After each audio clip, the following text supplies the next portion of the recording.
Boa noite a todos. São 20 horas e 1 minuto e vamos iniciar aí o terceiro episódio da live da FLZ4. Hoje, com um convidado especial para falar sobre um tema bastante atual, muito importante, para uma abordagem de gestão. Então, para abordar o tema Health Branding para profissionais da saúde, eu trouxe aqui o meu grande amigo Marcos Vinícius, uma pessoa que tem uma experiência aí muito grande nessa área, formado em design de produto, estudante do curso de fisioterapia, quarto-anista, e interessante, né, que se a gente for traduzir, health branding significa marca saudável, né, então um dos questionamentos aí, né, Marco, a marca tem saúde, né, é importante uma saúde para essa marca. Boa noite, seja bem-vindo à nossa live e fica à vontade, você está em casa, meu amigo. Muito obrigado pela presença. Poxa, Edu, satisfação, né, poder participar aqui de uma live com você. Também aproveito para dar boa noite para todo mundo que estiver vendo a gente nesse momento. E aproveitando já para responder, né, a sua pergunta, sim, realmente, marca e saúde são coisas que combinam, e a saúde da marca, ela está relacionada desde o momento em que você começa a produzir sua própria marca, até mesmo o momento que você já tem sua marca e precisa fazer um bom uso dela, né? E a gente vai conversar um pouco do que é uma marca, por que a gente precisa de marca hoje em dia, né? Entender como que pode ser útil aí para os profissionais da área da saúde, os fisioterapeutas também, né? Então, acho que vai ser legal. Perfeito, perfeito. Hoje, diferente das outras ocasiões, né, a gente tem aí uma apresentação preparada pelo Marcos, então ele vai fazer um brainstorm aí da temática, né, e depois, obviamente, nós vamos abrir para um debate. Caso vocês estejam aí acompanhando desde o início, pode deixando as perguntas, né, no link que nós vamos procurar responder durante a nossa apresentação, tá bom? Então, eu vou pedir para o Leandro, que está nos bastidores, né, compartilhar a apresentação do Marcos e fica à vontade, Marcos. Perfeito, viu? Mais uma vez, obrigado, e vamos falar então um pouco de marca, né, de health branding, design de marcas, identidade, né, entender o que são esses conceitos, né, muita gente tem dúvida a respeito disso, e aproveito também para falar que se alguém tiver alguma dúvida, e quiser perguntar, para escrever, né, e a gente vai tentar responder na medida do possível, tá, e você também, Edu, se tiver alguma pergunta, o Leandro também, se tiver alguma pergunta, que fiquem à vontade para falar quando sentirem necessidade, tá? Então, vamos falar um pouco de branding, de marcas, tá? Existem muitas definições do que é uma marca, tá? Mas o que você precisa ter em mente sempre é que marca é um símbolo, tá? Existe uma área teórica chamada semiótica, que é justamente o estudo dos símbolos e dos signos, tá? E como que a gente pode definir um símbolo? Símbolo, ele é uma espécie de signo, tá? É tudo que está no lugar de alguma outra coisa, tá? Então, quando a gente está falando de símbolo, a gente está falando de alguma representação que acaba sendo uma forma de expressar conceitos, experiências, personalidade, identificação, valores, experiências, tá? Então, acima de tudo, marcas são símbolos. E para que a gente utiliza essas marcas, tá?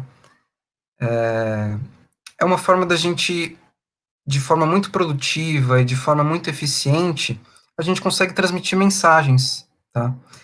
Então, o que você quer, né? O que você quer transmitir quando você tem um negócio, tá? A gente tem que levar em consideração que as marcas e tudo que a gente faz atinge as outras pessoas de forma consciente e também inconsciente, tá? Então, tudo isso tem que ser levado em conta no momento em que a gente está produzindo ou trabalhando com marcas, tá?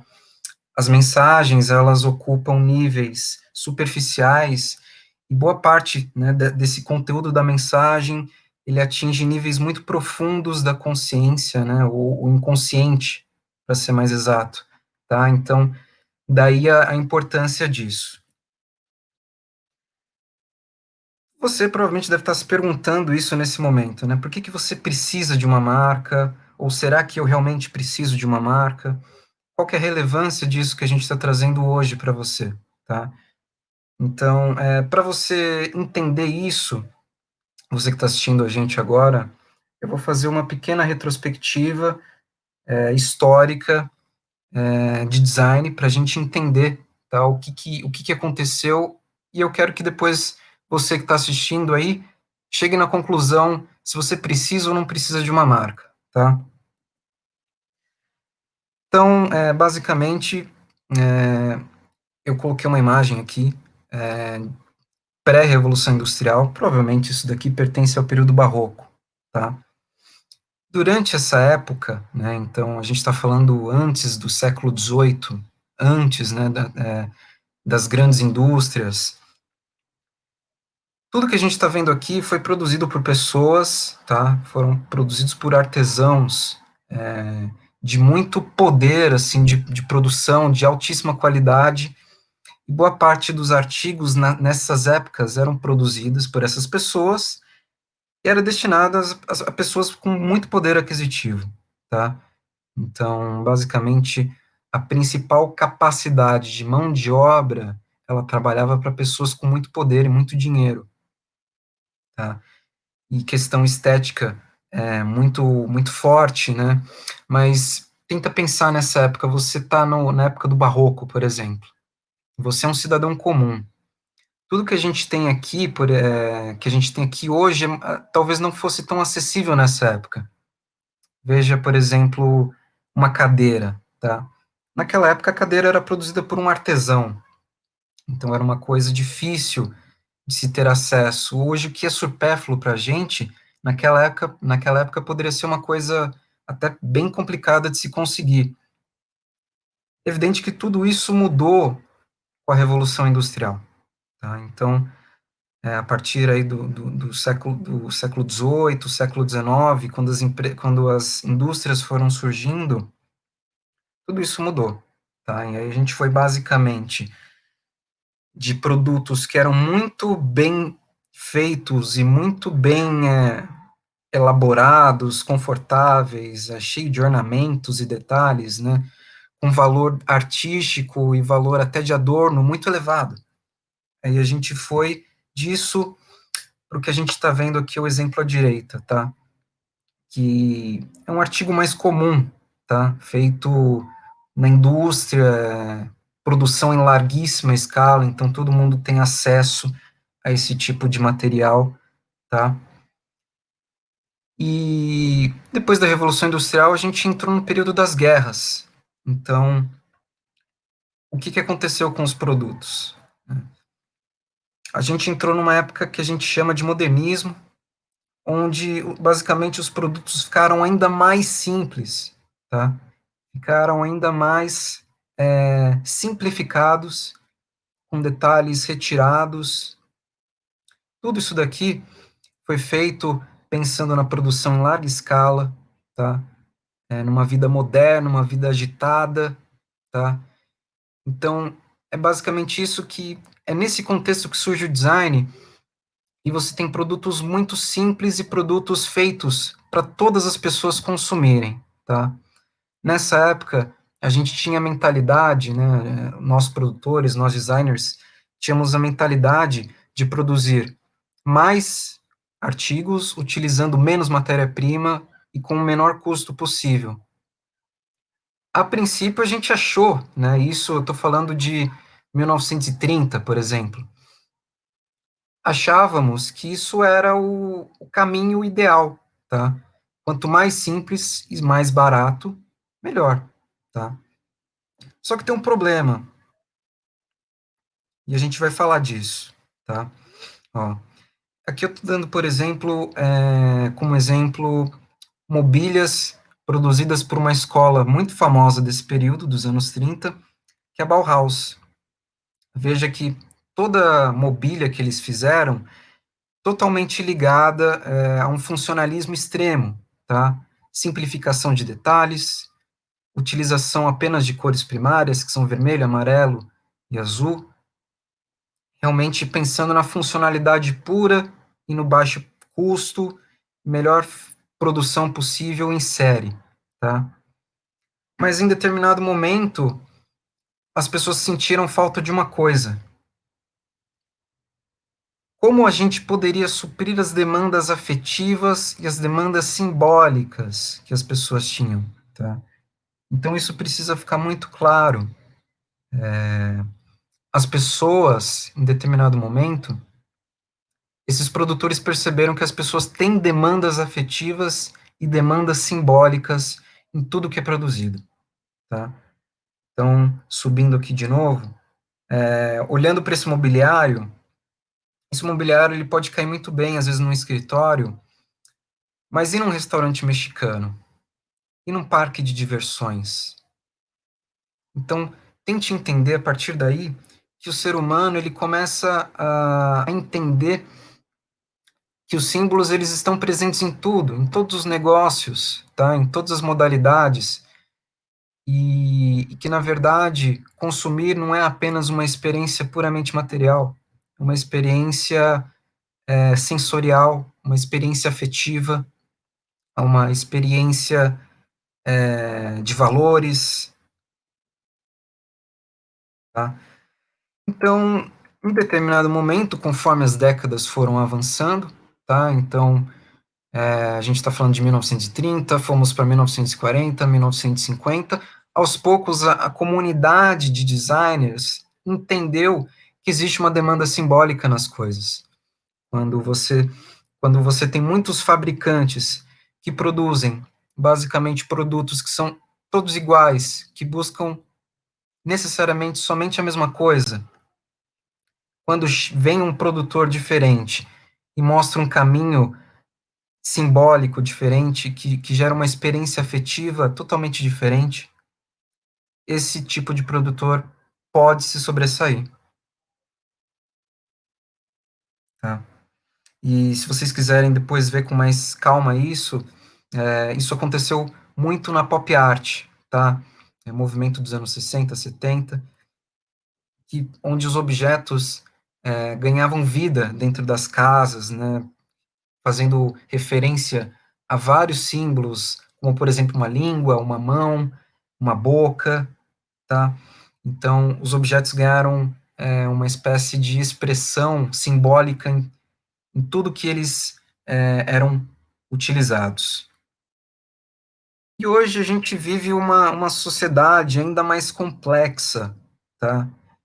Eu escolhi essa imagem de fundo não à toa, tá? Porque a pós-modernidade, eu acho que ela é muito bem representada por essa figura que está aí atrás, onde a gente tem, por exemplo, esse prédio em formato mais quadrado, que eu poderia simbolizar, por exemplo, a funcionalidade.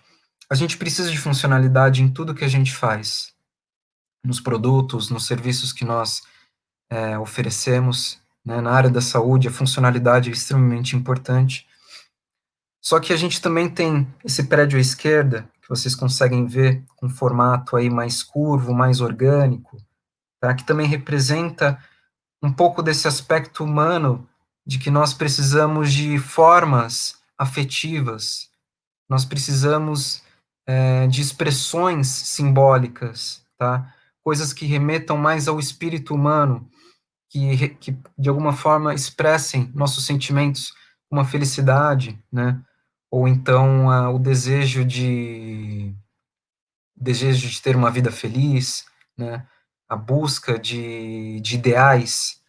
Então, tudo isso está impregnado em tudo, nos nossos objetos, nos nossos serviços, tá? Então, eu acho que basicamente esse foi o nosso maior aprendizado. Nós temos necessidades complexas por trás dos produtos, tá? E essas necessidades são físicas, emocionais e sociais, tá? Então, não pense você que quando você está oferecendo algum serviço para alguma pessoa, ela está buscando apenas esse serviço. Ela está buscando muito mais, está buscando valor e significado, tá? Então, basicamente, essa foi a grande mudança de paradigma que nós tivemos nesses últimos 200 ou 300 anos, tá? Desde quando a indústria surgiu até agora. A gente quer, antes na época onde essas indústrias estavam sendo formadas, pensava-se em produzir o máximo possível com o menor custo. Hoje a gente já quer vender valores, hoje a gente percebe a importância que as empresas e negócios têm no momento de gerar um legado, né, de criar uma experiência e ter uma missão compatível com o que as pessoas também buscam, tá? E aí é nisso que a gente começa a entender por que a marca é necessária. Porque a marca é essa mensagem impregnada num símbolo, impregnada de uma forma muito rápida, é como uma ferramenta que te identifica e as pessoas, ao mesmo tempo que reconhecem a sua existência, elas percebem o que você faz, o que você acredita, que tipo de valor você transmite. Então, isso é marca, tá? É esse multi-universo que representa tudo aquilo que você faz e tudo aquilo que você quer ser, tudo aquilo que você quer oferecer para as pessoas, tá? E no momento em que você tem a sua marca, é muito importante que a gente tenha consciência do que são experiências e territórios, tá? Então a marca é feita disso também. A marca não é só o seu produto que você vende, não é só aquilo que você oferece para um paciente, tá? É muito mais do que os produtos. Você tem que ter a mentalidade de entender que você também trabalha com experiências, tá? Como, por exemplo, fazendo um exercício aqui de exemplificação com profissionais da área da saúde, nós trabalhamos com qualidade de vida, nós trabalhamos com felicidade, nós trabalhamos com resolução de problemas, solução na questão da dor, solução na questão de doenças graves, tá? A conquista sobre uma disfunção, sobre uma limitação. Então, é tudo isso que a gente fala em relação a experiências e territórios. Tá? Então, eu espero que com essa retrospectiva você tenha entendido por que você precisa de uma marca. Tá? É porque realmente a marca ela consegue sintetizar para você tudo que o seu negócio é e tudo que você propaga em termos de linguagem, de signos, valores, ideias, crenças, tá? Gerando uma identificação, colaborando para que você produza um legado também em cima de tudo que você faz. Tá? Agora que a gente já entendeu por que as empresas têm marcas, por que as empresas utilizam as marcas, né, e por que você provavelmente precisa de uma marca, vamos entender também do que é feita a marca. A marca, toda marca é feita de tipografia, de formas e cores. É evidente que algumas marcas utilizam apenas a tipografia, mas as variações que existem dentro desse universo de tipografia, muitas vezes a gente também acaba entendendo isso como fazendo parte da forma, tá? Então, às vezes tipografia e forma andam de mãos dadas, ainda que nos mesmos elementos visuais, tá? Outro elemento que a gente não pode esquecer são as cores, que são muito importantes. Falando um pouquinho do processo de criação, tudo começa com o briefing, tá? Esse é a primeira etapa e uma das mais importantes no momento da criação de uma marca. Depois do briefing, você vai para a pesquisa, que também é um momento muito importante, onde você vê as referências, tenta entender o que o mercado já fez, como que ele se posiciona em relação às marcas.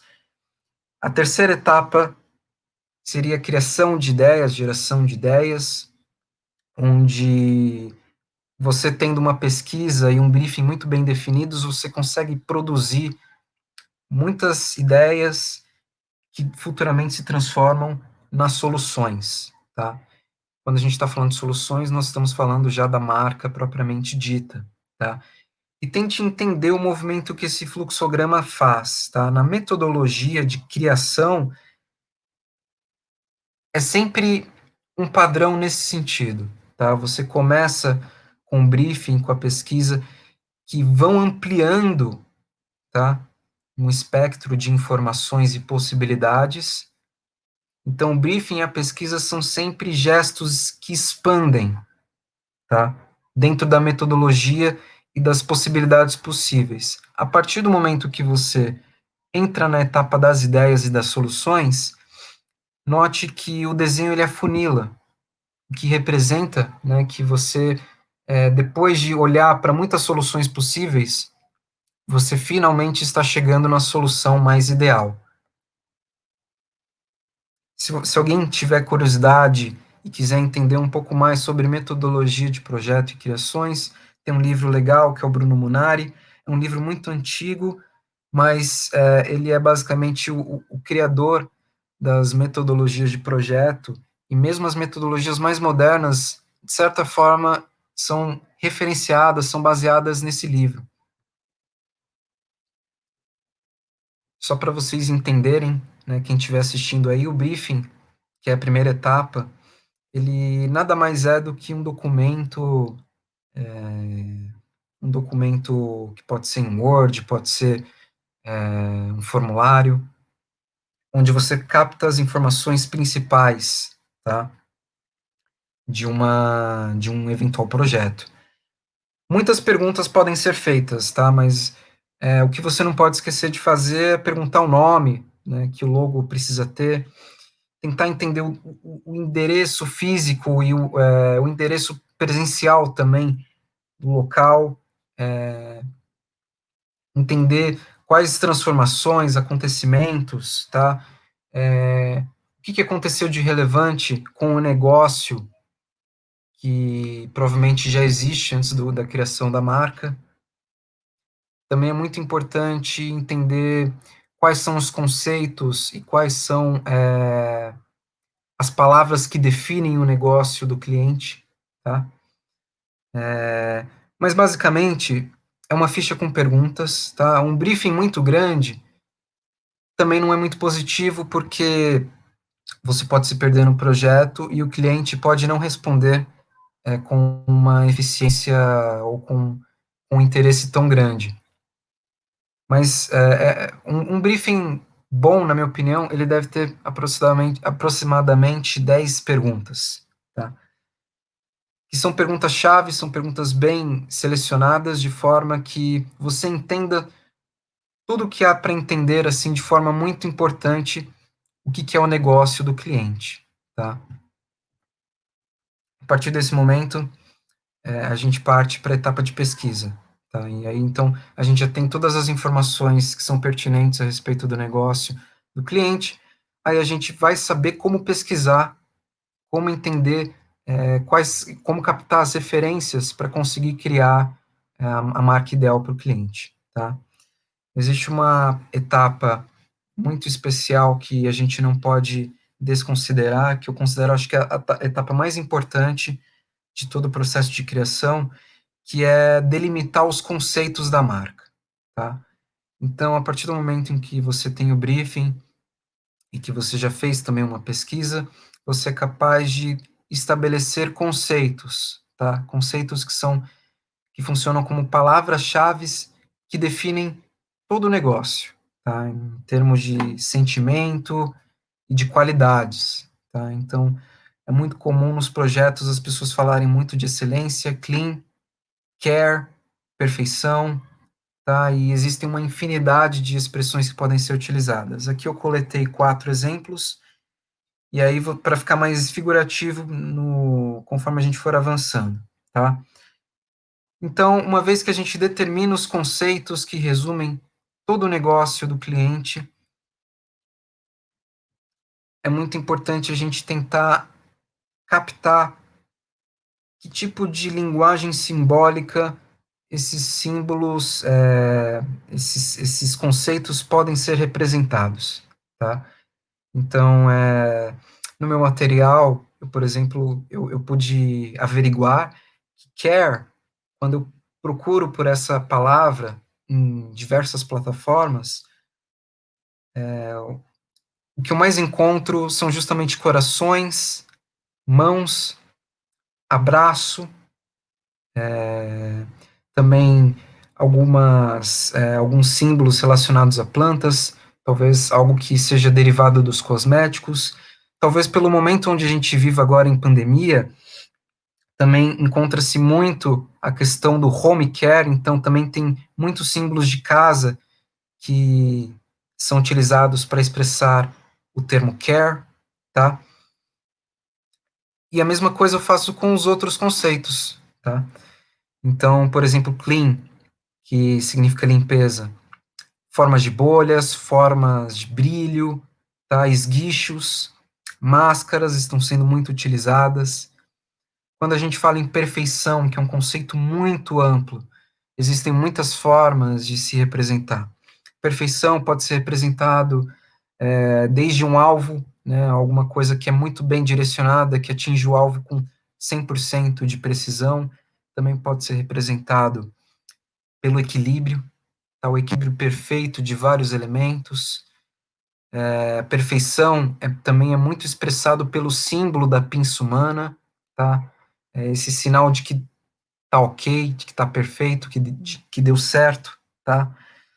Formas geométricas também são muito utilizadas como símbolo de perfeição, da mesma forma que o corpo feminino humano também ele está no imaginário como símbolo de perfeição. E também, por último, a excelência, né, que excelência é muito interessante porque a gente nota certos padrões, medalhas, troféus, estrelas, né, aquela coisa, aquela referência do hotel 5 estrelas, então o aplicativo que ganha 5 estrelas, tudo isso simboliza excelência, tá?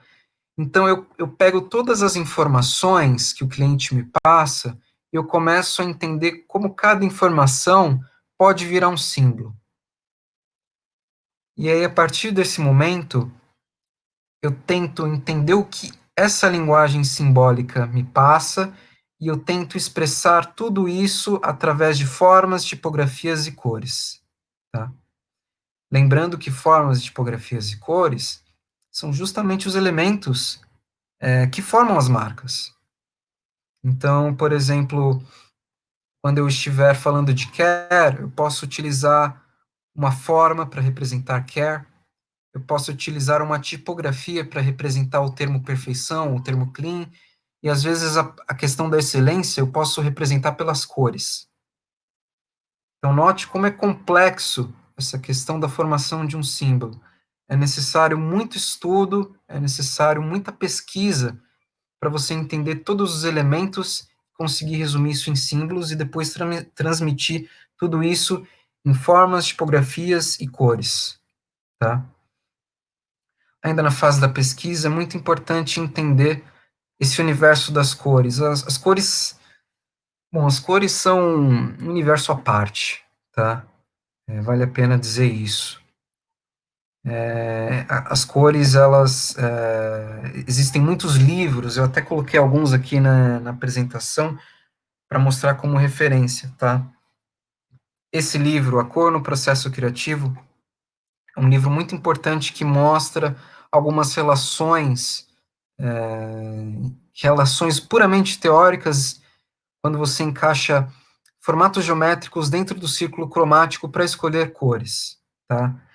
Então, você, no momento que está criando uma marca, no momento que está criando alguma coisa, você tem que levar esse tipo de comportamento das formas dentro do círculo cromático em consideração, tá? Um dos modelos que é muito utilizado em marcas, em desenhos, em cinema, em livros, é o padrão de cores complementares. Não sei se vocês percebem, mas esse primeiro círculo aqui é onde eu tenho basicamente duas cores que estão uma oposta a outra dentro do círculo cromático. Isso a gente chama de esquema de relação complementar entre as cores, tá? No caso, o verde é perfeitamente complementar ao vermelho, ou seja, são cores que, quando estão presentes, elas, de certa forma, se complementam, porque conseguem atingir de forma oposta todo o círculo cromático, tá? Pode parecer um pouco abstrato isso que eu estou dizendo agora, tá? E você deve estar se pensando, nossa, como é que as pessoas utilizam esse tipo de coisa? Será que isso realmente é muito utilizado? Tá? Então, só para mostrar, por exemplo, aqui para vocês como que funciona. Esse tipo de teoria de cor é muito utilizada em cartazes de cinema, em todo tipo de produção, tá? Aqui eu tenho um cartaz do Doutor Estranho, tá? E também uma cena do filme. Notem que o esquema de cores não foi escolhido de forma aleatória. Então, a gente tem, por exemplo, o azul que está em um lado do círculo cromático, só que também a gente é utilizado, o produtor ele também escolheu o amarelo ou o laranja, tá? Tentem olhar no círculo cromático, vocês vão perceber que o azul, ele está exatamente na posição complementar ao laranja, ou seja, do lado oposto do círculo cromático, tá? O que que isso significa? Isso significa harmonia, tá? Então, quando você utiliza dois extremos diferentes de forma inteligente, você está trabalhando a harmonia de cores, tá? É uma coisa que combina muito com esse tipo de filme, tá? Esse tipo de linguagem visual que o filme utiliza, né? O filme aqui, por exemplo, usa prédios de ponta cabeça. Estou vendo aqui no cartaz prédios caindo, né? Então, toda uma questão de conflito muito grande. E isso é contrabalanceado com a harmonia de cores, tá? Então, embora visualmente eu tenha um contexto muito caótico, em termos de cores, eu utilizo cores opostas, isso gera a sensação de equilíbrio e que as coisas estão no lugar correto, tá? Bom, existem muitos livros que falam de cor, tá? Eu acho que o melhor deles, o que eu mais gostei é o Luciano Guimarães, porque ele tenta demonstrar como o universo das cores é complexo, tá? Porque ele faz uma leitura muito interessante da cor como uma construção que ela se dá tanto no contexto biofísico, tá? A questão de você enxergar as cores, mas ela também se dá na linguística e também na simbologia.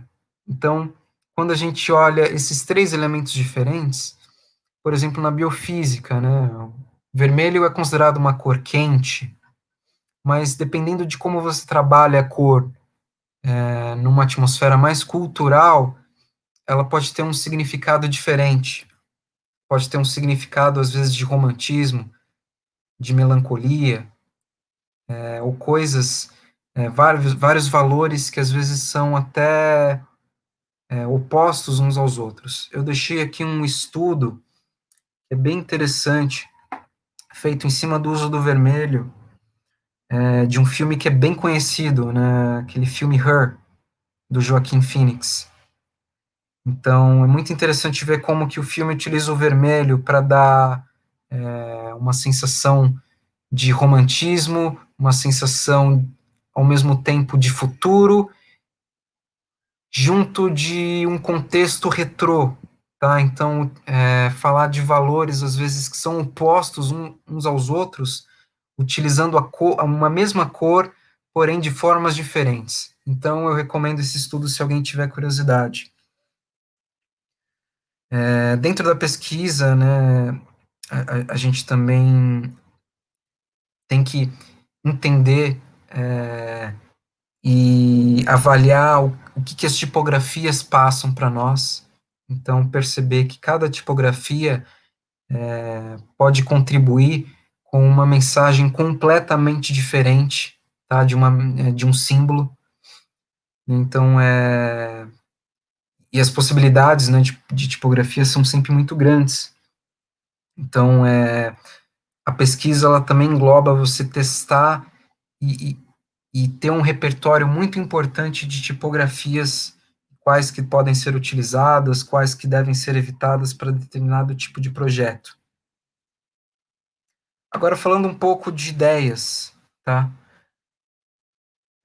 Uma vez que você fez o briefing, coletou as informações do cliente e agora você concluiu sua pesquisa, né? Fez toda a etapa de criação de conceitos e você já tem tudo isso pronto, o correto é você começar a desenhar, tá? Então você desenha 10, 20, 30, 40, 50, 60, desenha 100 vezes, várias tentativas de símbolos, várias tentativas de tipografias diferentes, até você encontrar a ideia que melhor represente uma possível solução, tá? Esse tipo de desenho que a gente está vendo nessa imagem aqui, nesse momento, é referente a thumbnails, que são desenhos curtos, que tem mais ou menos o tamanho de um dedo, né, de um polegar.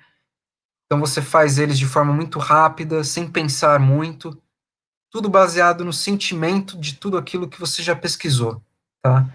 Então, diferente das etapas de briefing, etapas de pesquisa, que são etapas mais analíticas, a etapa das ideias, você tem que fazer o oposto, você tem que deixar fluir. Você simplesmente desenha, desenha, desenha. 90% do que você for fazer nessa etapa, você simplesmente joga fora depois, e aí você vai reaproveitar só aquilo que for o melhor. Ainda nessa fase, depois de fazer muitos desenhos, você começa a entender o caminho. Entendendo o caminho, você parte para um tipo de desenho que tende a ser mais bem acertado.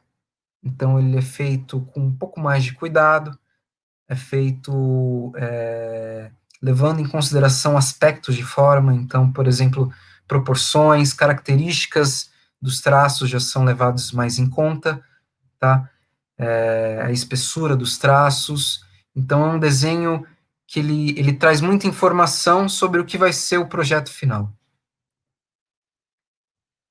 E aí você parte para a finalização. Tá? A finalização é passar o desenho para o computador, é verificar se as proporções estão adequadas,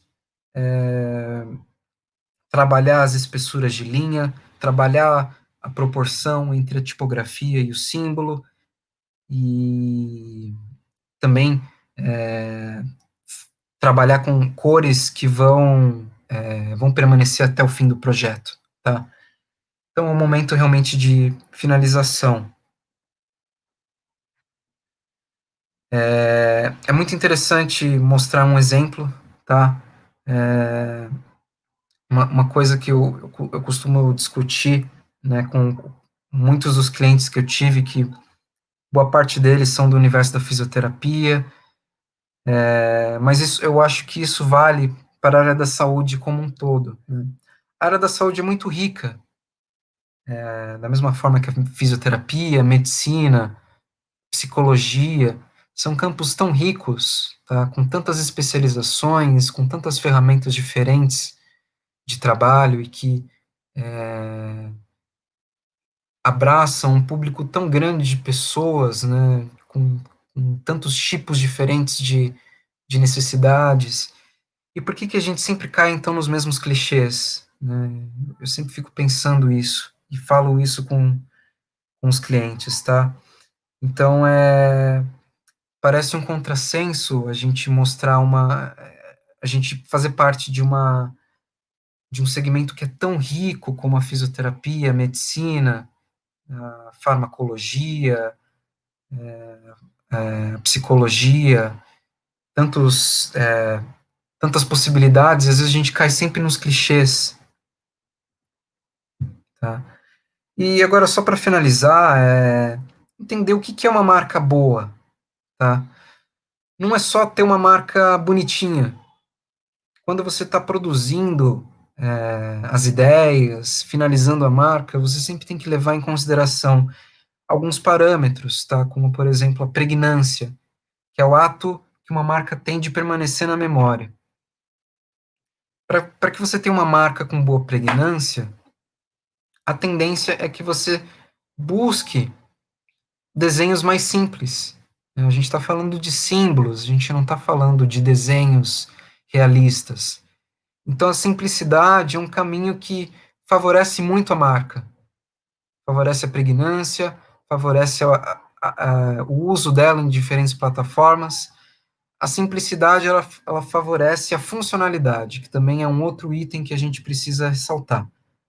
Tá? Então, a marca ela precisa ser fácil de utilizar em diversas plataformas, ela precisa ser utilizável online, precisa ser utilizável quando for impressa, precisa ser legível quando está grande, quando está pequena. Então, é necessário que o logo tenha esse aspecto técnico muito bem resolvido. Tá? Outro item que não pode faltar é o significado. Tá? Então, o logo ele tem que traduzir o significado. Ele tem que traduzir os conceitos da marca, do negócio. Tá? Então, é um logo que ele tem que expressar aquilo que você é, aquilo que você quer ser e aquilo que os outros querem que você seja ao mesmo tempo. Tá? Outro parâmetro que não pode faltar é a originalidade. Tá? Então, utilizar a marca de outra pessoa e repetir uma mesma solução uma coisa que não faz sentido, né, quando a gente está falando de marcas, porque marca é aquilo que te diferencia, é aquilo que te identifica.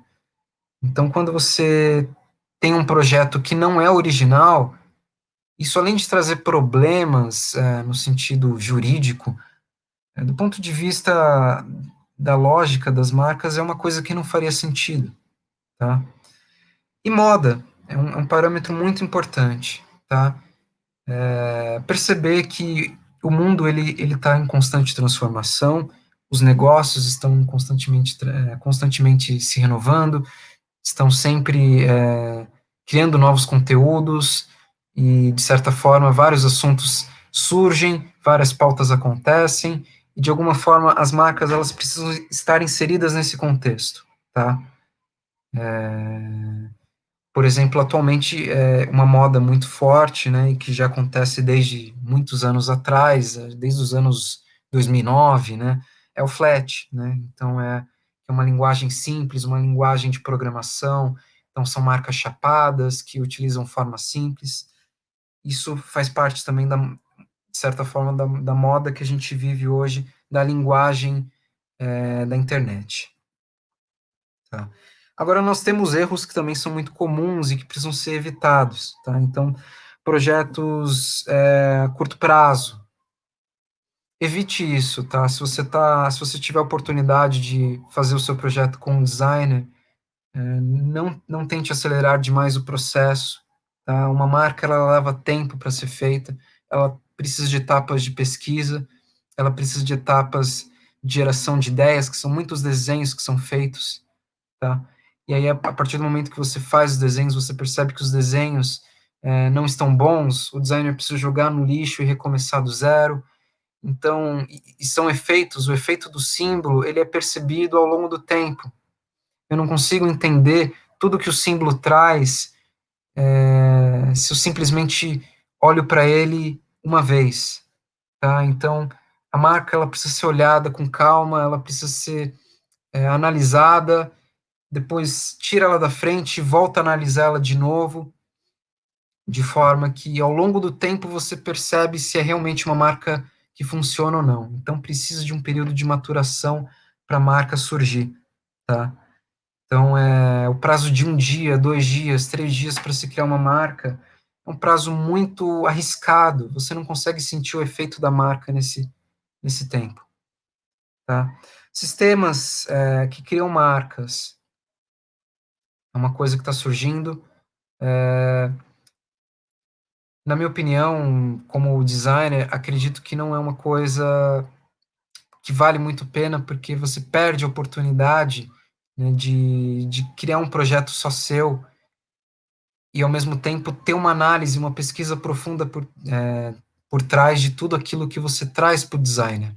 Tá? Então, vocês perceberam que a marca ela é criada baseada em pesquisa, baseada em muitas tentativas e erros, tá? Quando você contrata um sistema automático que gera uma marca, muito provavelmente essas etapas não são concluídas.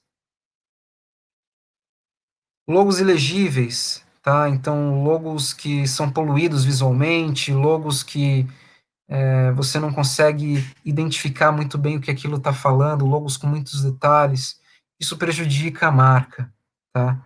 Outro item aqui que eu não posso esquecer, registrar as marcas. Registrar as marcas é uma coisa muito importante, tá? Porque você se protege contra cópia e vários transtornos.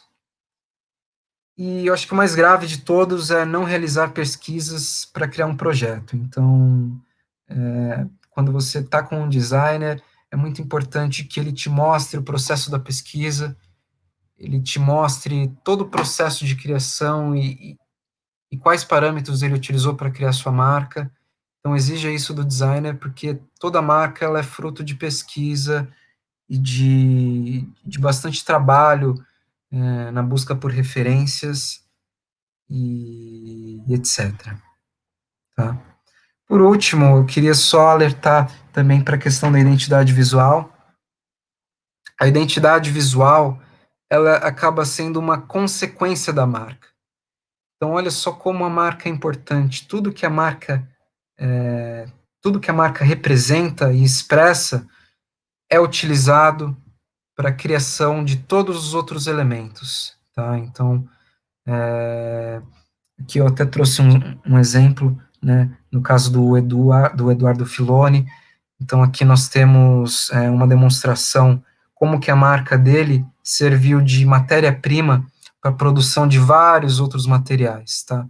Então, como que as fotos são posicionadas, que tipo de elementos são utilizados com as fotos, se as suas fotos têm filtro ou não têm filtro, se existem ilustrações que acompanham ou não acompanham, quais são as fontes que são utilizadas em título, quais são as fontes que são utilizadas para botão, para texto, quais são os grafismos, quais são as regras de composição. Então, por exemplo, onde que o logo é posicionado, onde que os títulos são colocados, qual que é a hierarquia, o tamanho das fontes em relação ao tamanho do texto, que tipo de ícones são utilizados. Tudo isso que eu acabei de citar corresponde à identidade visual. A identidade visual ela não existe sem a marca, tá? Então, a identidade visual seria a etapa seguinte, depois que você tem a sua marca, tá? Agradeço e espero que não tenha ficado muito maçante, tá? Tentei ser breve e estou aberto nesse momento para perguntas, se alguém quiser fazer. Obrigado, Marcão. Então, para quem chegou agora há pouco, estamos com o Marcos Vinícius Pereira. O Marcos ele é formado em design de produto pela Faculdade de Belas Artes e também estudante do curso de fisioterapia, é quartonista do curso de fisioterapia e tem uma experiência muito importante e intensa com o health branding, né? Com a marca saudável, com a saúde da marca, como ficou claro aí na apresentação. Antes de eu fazer as perguntas, Marcos, a Karina Dursi, uma grande amiga, perguntou se vai ficar disponível, né? O conteúdo, ele fica disponível, sim, na timeline da FLZ4, no Facebook, e também no canal do YouTube, tá? FLZ4, consultoria e treinamento. Se vocês puderem, por gentileza, depois curtirem, né, e se inscreverem no canal da FLZ4, né, eu agradeço aí de coração. De fato, a marca é essencial, a marca representa o perfil do profissional, a marca, ela maximiza resultados, né? E tem algumas perguntas aqui interessantes que eu vou puxar. A primeira foi do Samuel Herrera. O Samuel ele é fisioterapeuta. Boa noite. Eu e minha noiva criamos uma marca para futuramente investir em uma clínica. Hoje apenas um consultório. tivemos a ideia de fazer a junção das palavras saúde, bem-estar e reabilitação, formando em si um nome saber. Porém, não achamos uma imagem para passar a entonação dessa sigla e do que ela significa para nós. Gostaria de saber o quão logo, né, ele pode, ou o tipo de logo influencia na escolha das pessoas e conhecer sobre o local. Entendi. É interessante essa questão do nome, porque, como essa pergunta trouxe, né, saber pode significar muitas coisas, tá? Então, muitas vezes nós temos esse tipo de acontecimento. Então, a gente tem uma marca com um nome que às vezes é muito sugestivo, tá? Saber pode significar muitas coisas. O próprio nome aqui, FLZ4, é muito sugestivo, né? O nome isoladamente talvez não diga exatamente aquilo que os criadores querem expressar. E nessa forma, a criação de um símbolo poderia ser útil, porque o símbolo ele consegue dar indícios e consegue complementar muitas vezes o significado que o nome tem de uma marca, tá? Então, nesse exemplo que ele trouxe, eu considero muito importante que ele tenha também um símbolo e aí, dessa forma, consegue explorar com muito mais riqueza esses significados do negócio que ele está construindo. Perfeito. O Weber pergunta, né, quanto é importante o endereço físico no formulário? Se eu alugo espaço físico para prestar o serviço, minha empresa hoje opera 100% online e alugo espaço para prestar o serviço. Isso prejudicaria a marca? Não necessariamente, tá? O espaço físico, ele não é determinante, como esse próprio exemplo trouxe, muitas empresas não têm espaço físico, mas às vezes é interessante colher essa informação, porque uma marca por exemplo, de um negócio que é construído no bairro da Cidade Jardins, provavelmente não é o mesmo, não é a mesma marca de algum negócio que é construído na Serra Corá, por exemplo. São bairros muito diferentes, com públicos diferentes, então entender o endereço físico é só para que o designer ele tenha uma concepção, uma ideia de background, de outras marcas que trabalham lá e também de perfis que já atuam lá, tá? Porque no momento em que cria-se uma marca e cria-se um negócio, a gente tem que tentar calcular essas questões, né? Que efeito eu quero causar? Eu quero chamar muito a atenção dos clientes quando eles passarem por ali, ou eu quero algo que se aproveite da atmosfera que já exista, e eu quero algo que seja acolhido como se fosse parte da vizinhança, né?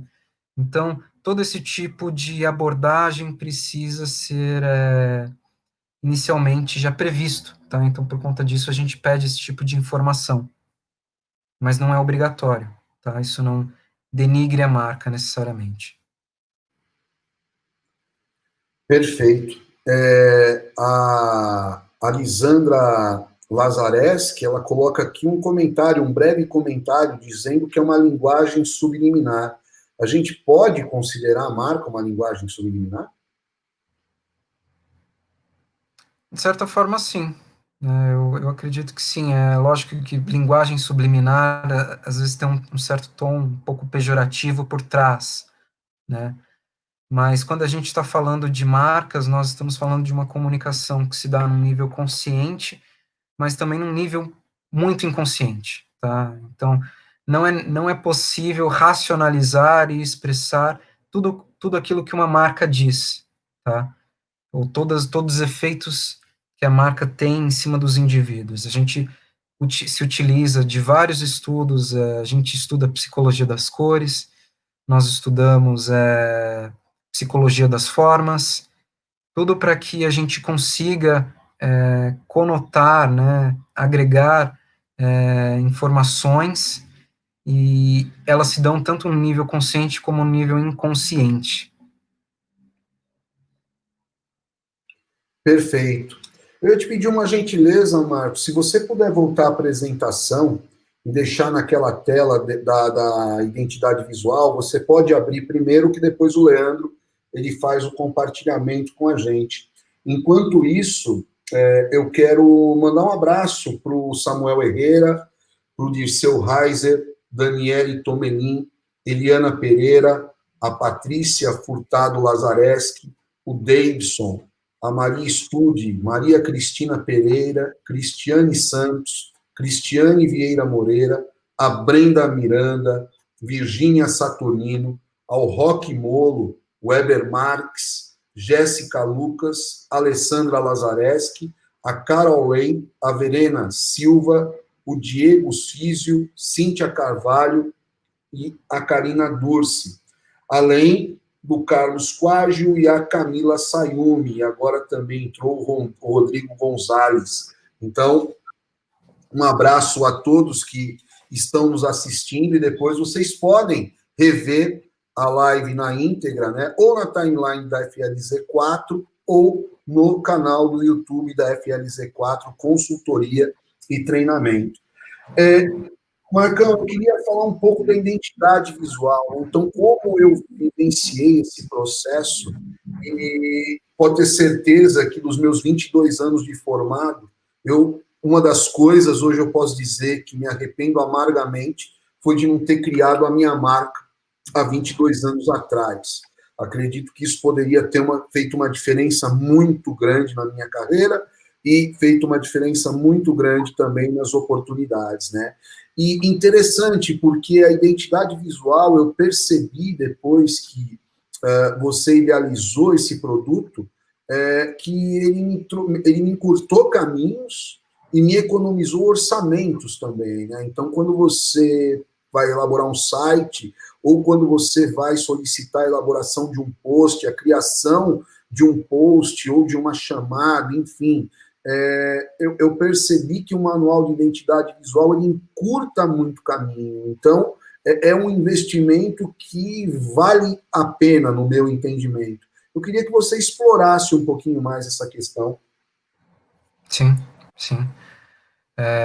Com certeza, viu? A identidade visual, ela pode ser utilizada e ela deve ser utilizada em diversos segmentos, tá, da sua marca. Então, como você falou, por exemplo, nas redes sociais, uma vez que você já tem a sua identidade visual criada, você consegue perfeitamente criar posts, criar conteúdo, tudo com uma linguagem muito uma linguagem muito uniforme, tá, e muito coerente em cima daquilo que você tem como objetivos, tá?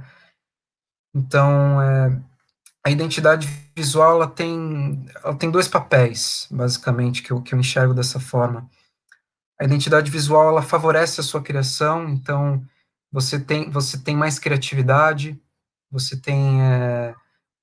não gera problemas de conceitos e de linguagem, gerando problemas, gerando criações que não são uniformes, entende? Ficando uma coisa poluída. Então, você consegue ser fiel ao que a sua marca propaga, sem com que você gaste muito tempo, né, e perca muita energia com isso. A identidade visual ela facilita a sua vida, vai facilitar a vida no momento que você for criar seu site, no momento que você for criar posts, no momento que você for gerar uniformes para sua empresa, tá? Então, no momento que você for gerar artigos impressos, então toda a sua comunicação ela já está planejada, ela já está esquematizada, tá? E ela é coerente com os valores da marca. Isso que eu acho que é o mais importante, tá? Então, eu considero a identidade visual muito, muito importante porque, embora ela dependa da marca para existir, né, sem a identidade visual, a marca ela vai ser só a marca, tá? Ela não consegue se propagar, ela não consegue se multiplicar pelas interfaces, pelos diferentes meios. Então, ela é muito importante nesse sentido, tá? E realmente ela pode diminuir orçamentos, né? Se você já tem uma identidade visual, no momento de ter que planejar o seu Instagram, você não gasta tanto dinheiro, você não gasta tanto tempo, porque já está tudo pronto. Você só trabalha a mensagem, né? Mas todo o subsídio visual e as ferramentas já estão prontas. Você não gasta muito trabalho no momento em que você está criando a arte, porque você já tem os elementos planejados, tá? Então, eu já sei que grafismo eu vou utilizar, eu já sei quais cores eu posso utilizar, eu já sei que fonte eu tenho que utilizar, qual que é o peso que eu tenho que utilizar, tá? Então, isso facilita muito e é uma coisa que você vai usar sempre, tá? Em qualquer tipo de Perfeito, ação. perfeito. O Davidson, ele pergunta a utilização das redes sociais, principalmente Instagram e Facebook, acaba deixando de lado a necessidade da criação de um website?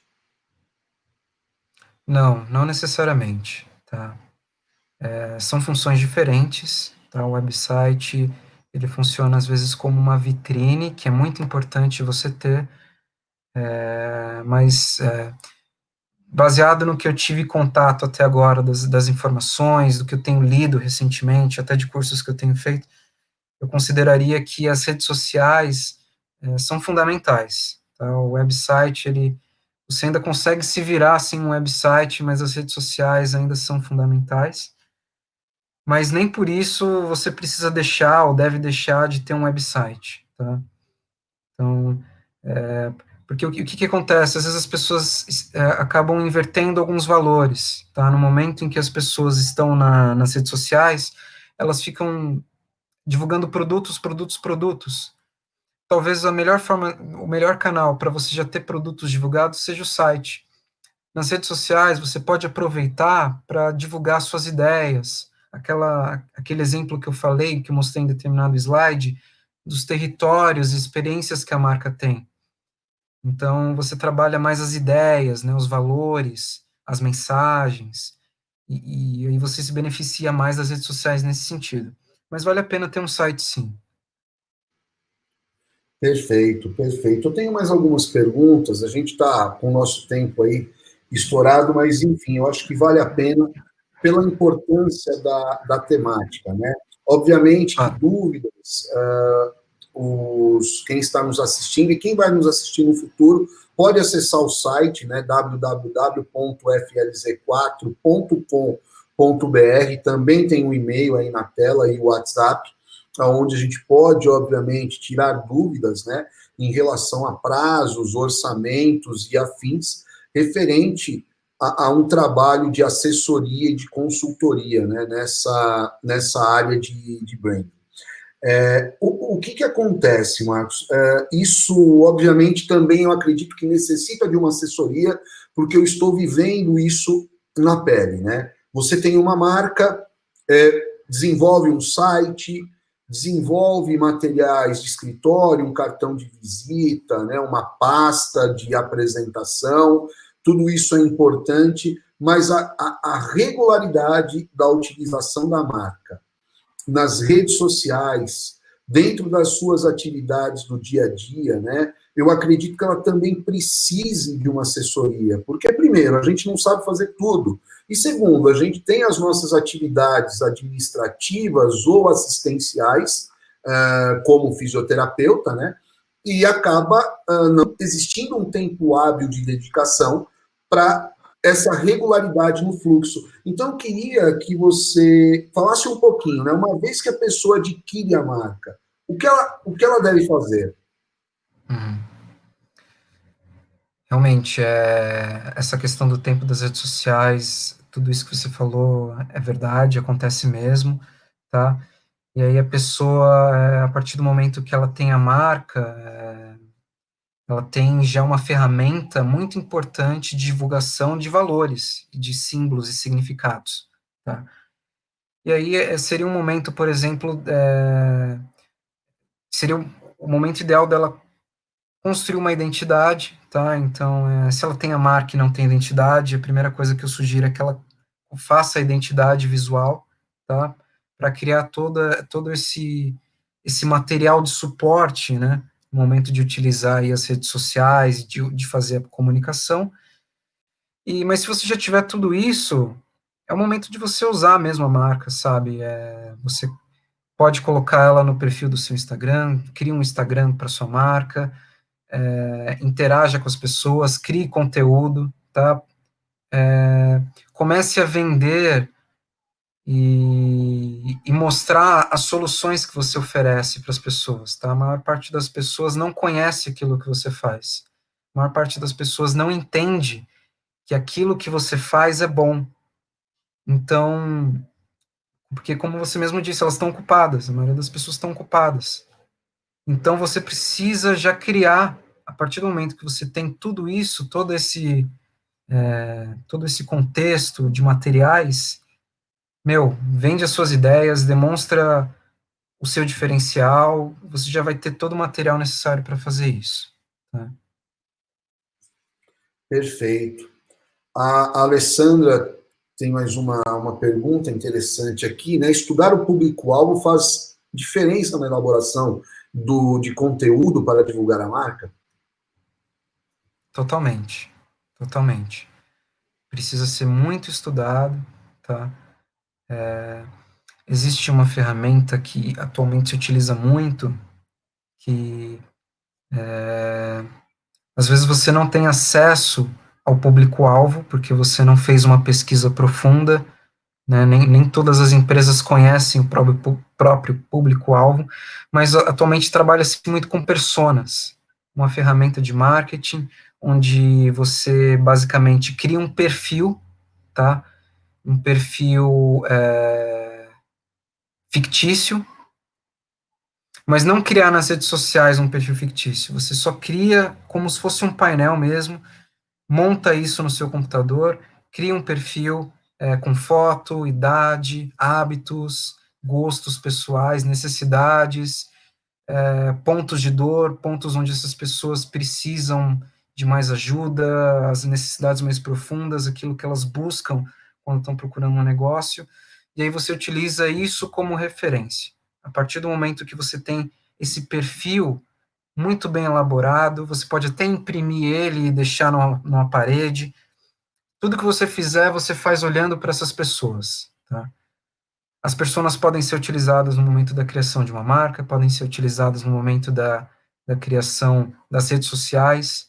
É uma ferramenta muito importante e você precisa, com certeza, ter conhecimento do público, tá? Para poder gerar isso. Se você faz uma marca que é mais direcionada a um público mais jovem, não vai ser igual a uma marca com pessoas de um público mais sênior, tá? Uma questão de gerações, né? Então, realmente isso precisa ser levado em conta com toda certeza. Sem dúvida, né? E cabe lembrar uma coisa que você comentou, né? Os logos que são realizados, às vezes por sistemas automatizados e que têm um valor muito barato, vamos dizer assim, eles acabam, às vezes, não trazendo o verdadeiro significado, né? Porque não Sim. existe uma personalização e também nenhuma prova, né? Porque eu lembro, nas duas vezes, tanto o meu logo pessoal quanto o logo da empresa, nós fizemos várias provas, várias reuniões, exatamente para conseguir chegar, né, num senso comum entre as partes, né, em relação, obviamente, à criação e quem tá solicitando, né, aquele serviço. E Sim. antes de eu fazer as considerações finais, eu quero uma pergunta que, na verdade, eu fiquei curioso, né? A gente em off acabou discutindo aí algumas questões e uma que surgiu, né? Por que existe o predomínio do verde na área da saúde? Eu fiquei bem curioso em relação a essa questão. Uhum. Então, isso é uma pergunta interessante, porque quando a gente está falando de cores, estamos nos referindo a um universo muito amplo, né, como se fosse um iceberg, tá? Então, tem as coisas que são mais evidentes e tem as coisas que estão abaixo, né, da linha do mar, assim, ou aquela profundeza do iceberg. E quando a gente está falando na cor verde, a cor verde ela é muito associada à paz, tranquilidade e equilíbrio. Mas por que isso acontece? Isso se deve, em boa parte, a uma questão puramente fisiológica, tá? Se a gente tem profissionais aqui vendo a gente da área da saúde, provavelmente já, em algum momento já tiveram que estudar como é que funciona a fisiologia da visão, tá? Então, a gente sabe que as células que predominam, tá, no aparelho visual são os cones e os bastonetes, tá? Que são células que enxergam as cores e enxergam também luz e sombra, tá? Acontece que quando a gente tem células que enxergam cores, nós temos basicamente três tipos de células. As células que enxergam as cores mais avermelhadas, tá?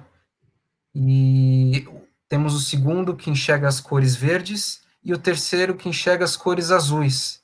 Acontece que quando a gente vê o espectro, né, de onda das cores, a gente percebe que o vermelho ele está numa extremidade e o azul ele está em outra extremidade, tá?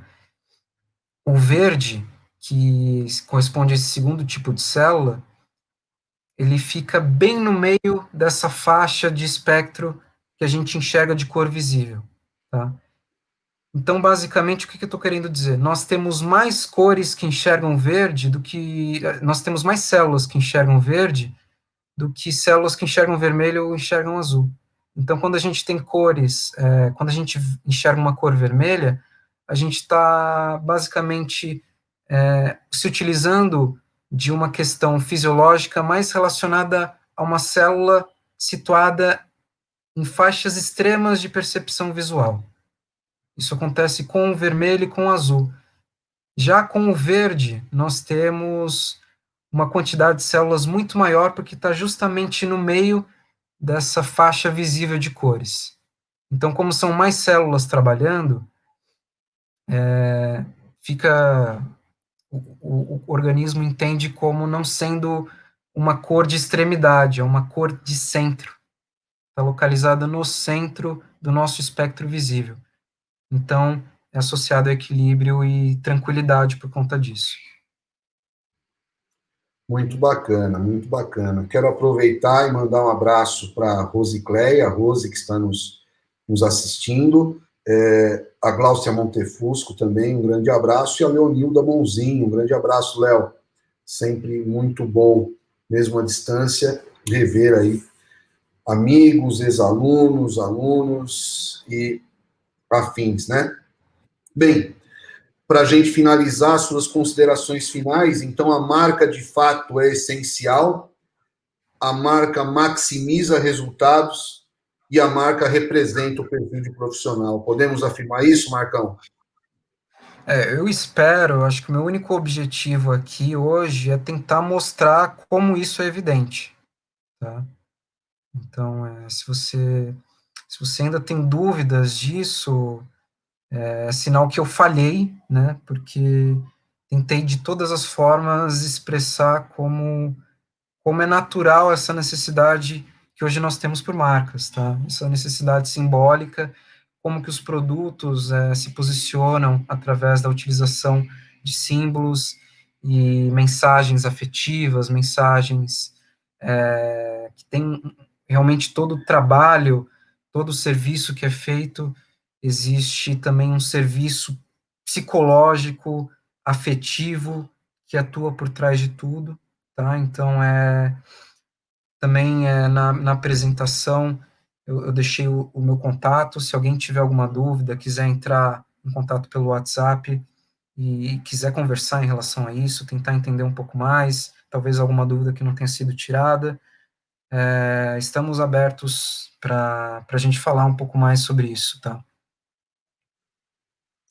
Quero agradecer a sua presença, Marcos, o seu tempo, a sua disponibilidade. Então, o Marcos ele é formado em design de produto pela Faculdade de Belas Artes e estudante quarto-anista do curso de fisioterapia. Final desse ano, né, Marcão? Acaba Sim. aí Se Deus quiser, vai dar tudo certo, tenho certeza disso. Algumas considerações. Obrigado, viu, Marcos? Muito obrigado pela presença. Vou fazer algumas considerações finais. Vou convidá-los, né? Convidá-los a acessar o site www.flz4.com.br. Pode ter certeza que foi um trabalho muito bonito, desenvolvido até pela Rose, que está agora aqui, nos dando parabéns pelo seu trabalho e trazer essa discussão tão importante. E fica aqui meu agradecimento, Rose, pelo trabalho, pelo seu trabalho, pelo trabalho da sua equipe. Convido também que vocês acessem o canal do YouTube e acessem as redes sociais da FLZ4, Instagram e Facebook. Lembrando, né, que nos dias 14, 16 e 18 de setembro, das 17 às 19 horas, nós temos um curso confirmado de gerenciadores de referências bibliográficas e estratégia de busca de artigos. Um tema muito importante para estudantes, fisioterapeutas, profissionais da área da saúde, né, que tenham interesse em conhecer as ferramentas, né, e as estratégias de referências bibliográficas e buscas de artigos. Esse curso será ministrado pela professora doutora Josi Davidson. Também nós fizemos uma live, né, há 2 semanas atrás, que eu convido para aqueles que não assistiram, que assistam para se inteirar um pouquinho sobre o assunto. Quero agradecer também o Leandro Lazareschi, que está sempre aí nos apoiando e que em breve vai apresentar uma live, e aí eu vou ficar lá no apoio para a gente inverter um pouco aí os papéis, e quero agradecer a presença de todos, tá? Então, Marcão, mais uma vez, muito obrigado, um grande abraço a todos e até a próxima.